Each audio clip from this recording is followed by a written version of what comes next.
Let's talk Barcola now, because we've reported that Liverpool will open talks with PSG over a potential deal for Bradley Barcola. As things stand, though, PSG haven't received an offer that they believe is suitable for the France international. Well, European football expert Julien Laurent thinks the deal could happen.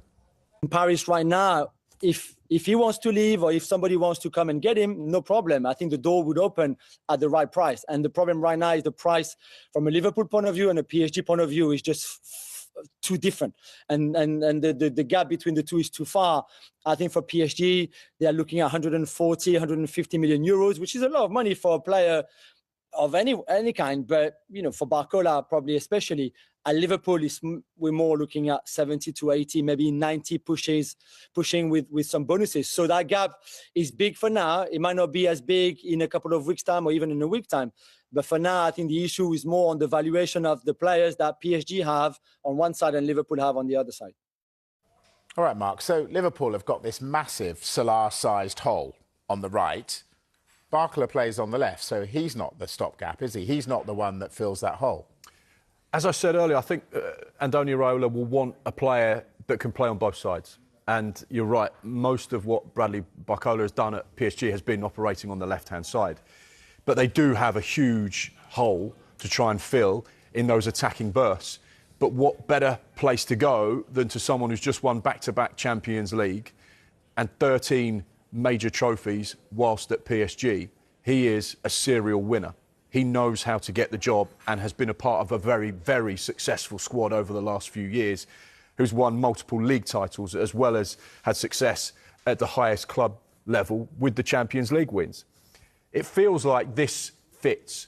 You'd say to Liverpool fans right now, we need something to light up our summer transfer window. We need a marquee signing. We need someone to get behind and start to get excited about. We've got a new head coach in Andoni Iraola. We've got a new way of playing that's, in theory, going to be really exciting to watch. We need to make sure we have those players that can orchestrate exactly what the boss wants to do. And Bradley Barcola would absolutely tick all those boxes. He's a young player, 23 years old, huge success already at a very young age. We know that there is interest, but there's been no club-to-club talks between Liverpool and PSG at this stage. I think the key thing is the valuation.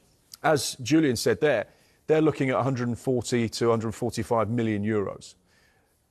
Liverpool aren't at that price tag. You know, why would they go in and say, we want to offer you 100 million euros when PSG are going to say, well, it's rejected, that's nowhere near. So Liverpool have to try and have those conversations when they feel the time is right and say, look, this is where we are at, realistically. You've got a player that doesn't want to be at PSG.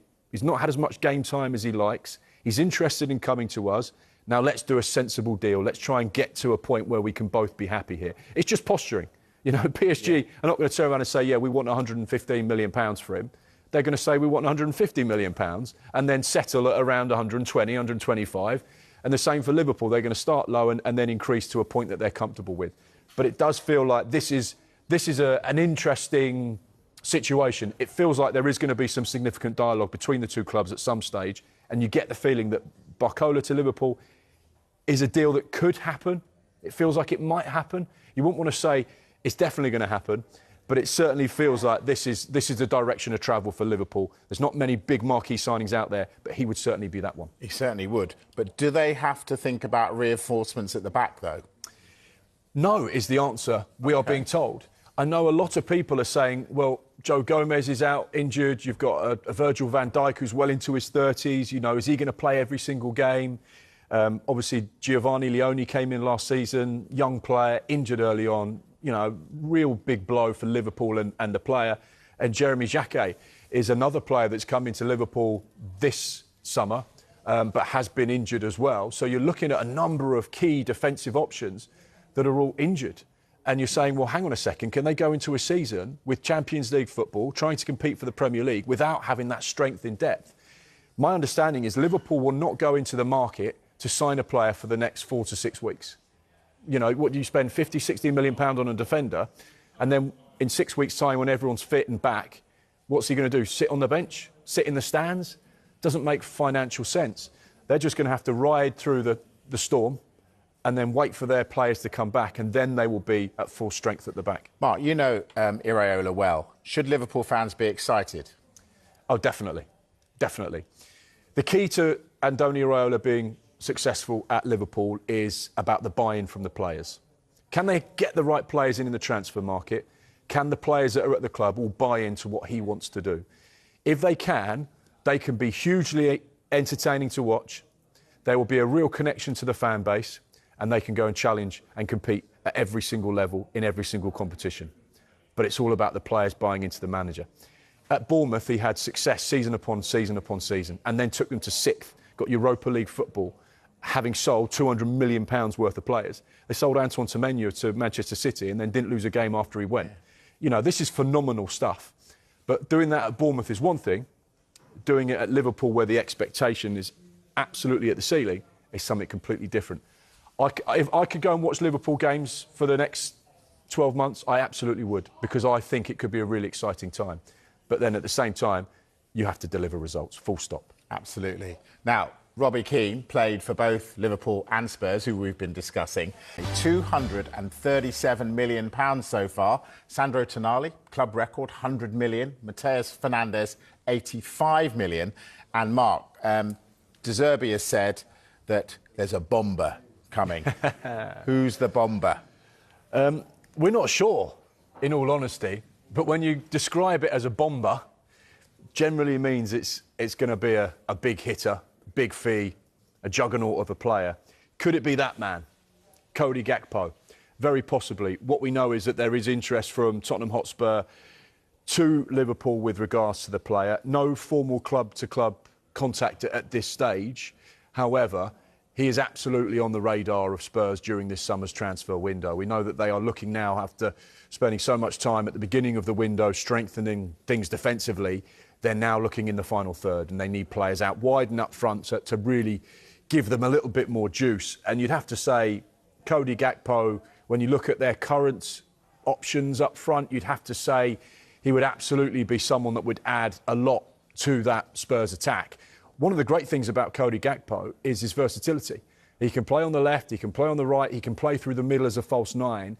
And these days, if you've got one player that can play in multiple roles, that can be a massive boost to your squad, particularly with the number of games that you play and, of course, injuries in the modern game.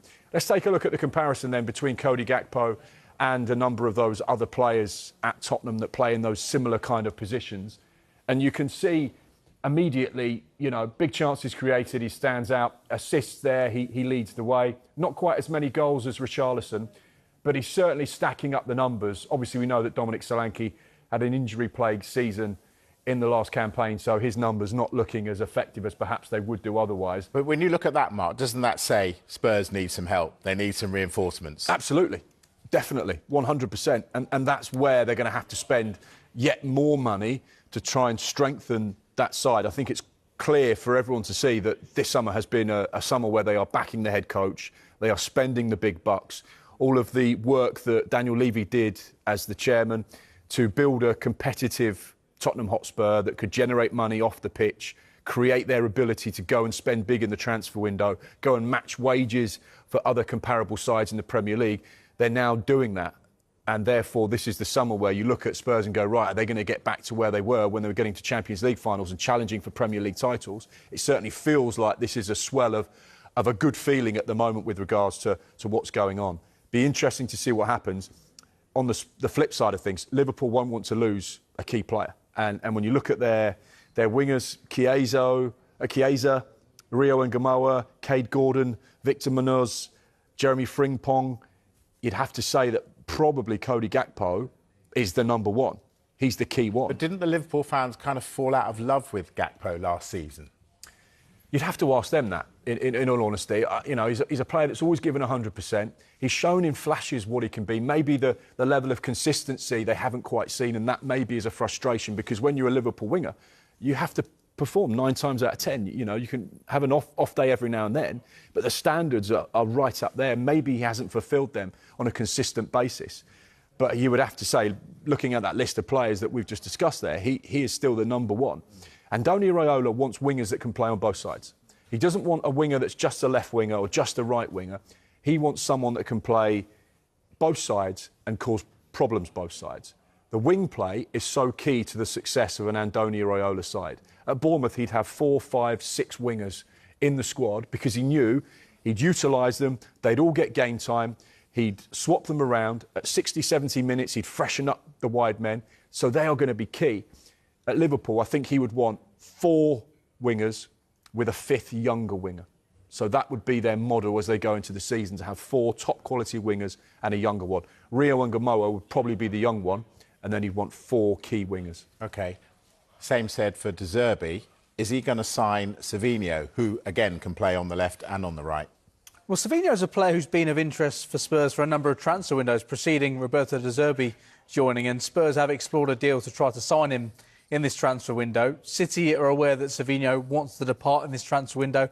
I think looking ahead to this season, albeit with a new manager, his first team opportunities, his opportunity of minutes, seems like he's not going to get those opportunities at City this year, but he signed a new contract last summer, so Spurs are aware that a deal would be expensive because City are in a great position because of his contract situation. I would be amazed if Cody Gakpo went to Spurs in this transfer window. It just feels like a deal that Liverpool wouldn't want to sanction in this window unless they can bring in a big name. Some of the names we've been discussing, the likes of Barcola in this transfer window, because I think Andoni Iraola will want an experienced player there, considering all the turnover in staff and players over the course of the last few years. A player there with Premier League experience, a player who has proven he can succeed at Liverpool. I think the frustration from the fans towards Gakpo, Liverpool fans know better than I do, but I think there was an overall frustration just the direction things went last season. There was so much excitement going into last season after spending the money they did to get Alexander Isak, to get Florian Wirtz, to get Kirkes from Bournemouth, to get Frimpong from Bayer Leverkusen, and it didn't work out last season. I think he'd want to keep a player like Gakpo there unless they could sign a big star. But in terms of Spurs, they are looking for a forward because looking at the numbers Mark portrayed there aren't enough goals in that team. Defence, you think that defence looks brilliant this season. Midfield, stockpiled, brilliant midfielders there. Forward line, Kulusevski's missed a year of football. Maddison pretty much missed a year of football. Solanke has been injury-prone at times, didn't get those minutes last year.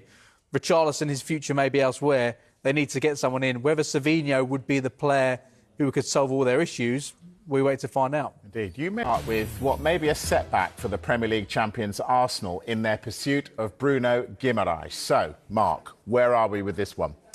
Like you said at the top of the show, a significant day because this feels like we've been talking about Bruno Guimarães to Arsenal for a number of weeks and possibly even months now. But finally, there has been club-to-club talks over the last 24 hours and Arsenal's opening offer for the Brazilian midfielder has been rejected by Newcastle United. What we now know is that the two clubs are talking, because up until this point, it had been through intermediaries and there'd been a lot of noise on social media, a lot of reporting, a lot of things being said, but actually nothing had really happened between Arsenal and Newcastle, and that's key in this situation. We know that Bruno Guimarães is now with his Newcastle teammates in La Manga. In terms of his contract, he's got 2 years plus a further option for Newcastle. So essentially has a 3-year contract. So they really hold all the cards in this situation. In terms of what happens next, it's up to Arsenal to decide their next move. But come on, Mark, this is going to happen, isn't it? If I was a betting man, which I'm not, I would say that Arsenal end up with Bruno Guimarães at the end of the transfer window. Now, I know that's not something Newcastle United fans want to hear, but I think it's the direction of travel. You know, it's a big deal. He's 28 years old. He's going to be 29 in November. He's one of those players that's been up to Newcastle and had a fabulous period of time since his arrival. He's been the heartbeat of that team. He's been the heartbeat of the city. He's been a key player for obviously Eddie Howe until his departure. And he's probably the one player that totally gets it. Totally gets the city, the fan base, the culture, just everything about what that city represents. And he has been a fan on the pitch, living and breathing everything that those Geordies want to see. So this will really hurt them. And this will be a tough one to swallow. Anthony Gordon, fine. Barcelona, we've doubled our money. Sandro Tonali, fine, we've doubled our money. Yeah, we're not so happy about him going to Spurs, but we've got good money for a player that was brilliant for us, but not always brilliant. Bruno will hurt, because he's the one that they have a connection with. You put me on the spot, I think this deal gets done. Mikel Arteta wants him, he wants Arsenal, and now it's just a case of finding that magic number to keep everyone happy. Of course, I put you on the spot. Welcome to the transfer show, Mark. Get used to it. I'll come for you, don't worry. This is a nightmare for Newcastle, isn't it? I mean, Mark's just reeled off the players that have gone. Let's add Eddie Howe to that as well. This is just falling apart, isn't it? Yeah, it's been a nightmare 12 months. You go back to last summer and what happened with the Alexander Isak situation, which really affected Newcastle's pre-season. They didn't spend the money wisely as yet.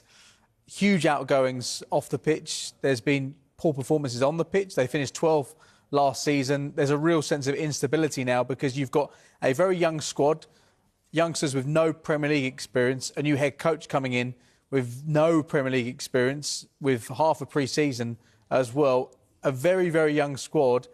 A lot of ambition this club had when the Public Investment Fund took over in 2021. It feels a long way away from those trips to Wembley, Champions League nights. It feels like we're a long way away from Newcastle getting back to that level, which is what Newcastle fans were promised and have consistently been promised. But Mark's right. I think the fans could stomach losing some of those key players over the course of the last few years. But Bruno Guimarães really embodies what has been so brilliant over the course of this roller coaster journey over the last 5 years at Newcastle United. And for him to depart, I think Newcastle would feel, and the fans would feel, maybe it's the final straw almost. It's a case of, it was great the 5 years we had, but have we now given up on this dream and daring to be great again? Well, on that, how have the richest club in the world got to be in this situation? Well, a club the size of Newcastle, based on where they're at in recent years in the Premier League and in terms of their revenue, means they can't just spend their way out of trouble, which they did when the Public Investment Fund took over, when they signed the likes of Kieran Trippier and Chris Wood to get them out of trouble. And it propelled them from a relegation battle to qualifying for the Champions League and eventually winning a major trophy. But the financial rules make it very difficult for clubs that don't generate a huge amount of commercial income and matchday income, which is something that Newcastle are looking to work on now in terms of a bigger stadium. It makes it very difficult for those clubs to consistently compete with those at the very top of English football. That's why Aston Villa have struggled as well when it comes to these financial rules. It's worth bearing in mind the Public Investment Fund were aware of these rules at the time, but because they're not generating that income. Let's look at the season before last. Newcastle brought in £52 million in terms of matchday income. Manchester United that same season, £160 million. The financial rules means it's there in a way to preserve the status quo. Those who are always rich remain rich, and those that are trying to punch above their weight have to find different creative ways of doing so. It's got to be wrong, hasn't it? And it makes it very difficult for clubs like Newcastle, and it's why it is very frustrating, the fact they've not been able to maintain the high levels they've hit. Eddie Howe got them qualifying for Champions League football twice. They won a League Cup trophy. But now they're opting for a completely different transfer strategy where they're attracting young players between the age of 18 to 24, players with a high ceiling that they can sell for big money further down the line. You'd think this strategy is very, very different from what the Public Investment Fund had in mind when they took over the club. It's going to be fascinating to see how things play out, because are they going to remain patient with this strategy, which will take a long time for things to pay off? You'd think, unless they have a miraculous season this year, it looks unlikely they're going to qualify for Europe, and you wonder how long they'll remain committed to this project. Yeah, Mark, I go on about them being the richest club in the world, but in reality then, are they? No, they're not.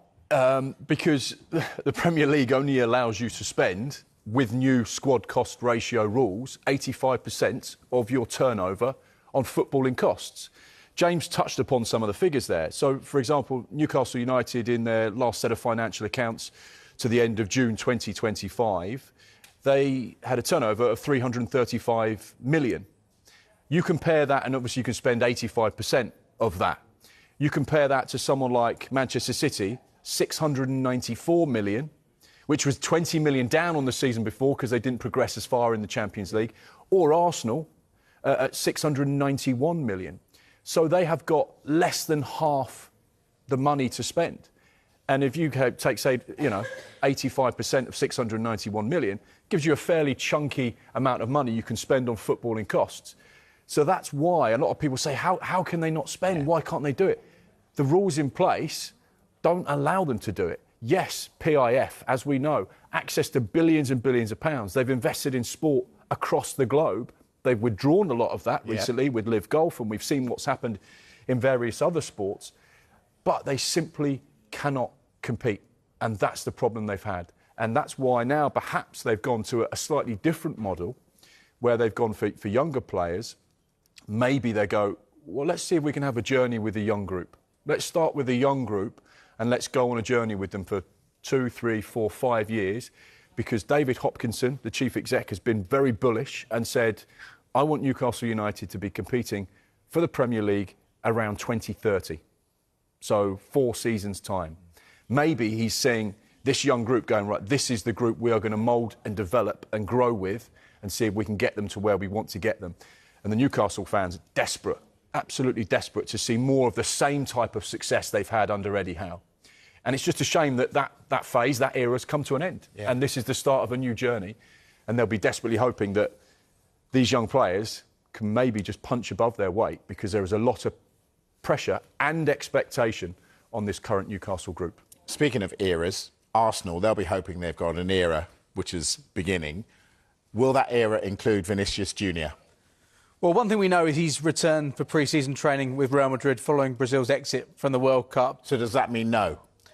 I think it's a deal which is going to be very complex and difficult for Arsenal to do. The one thing in Arsenal's favour is the fact that Vinícius Junior has 1 year left in his contract, and so Real Madrid are in a slightly tricky situation whereby they need to convince him to stay for another season or more and commit to a long-term contract, or they need to stomach the idea of him being sold in this transfer window to avoid him leaving for free. Now, we know Real Madrid are experts at signing free agents. They don't want to be in a situation next summer where they see Vinícius Junior join Paris Saint-Germain, join Arsenal, join one of their top rivals for absolutely nothing.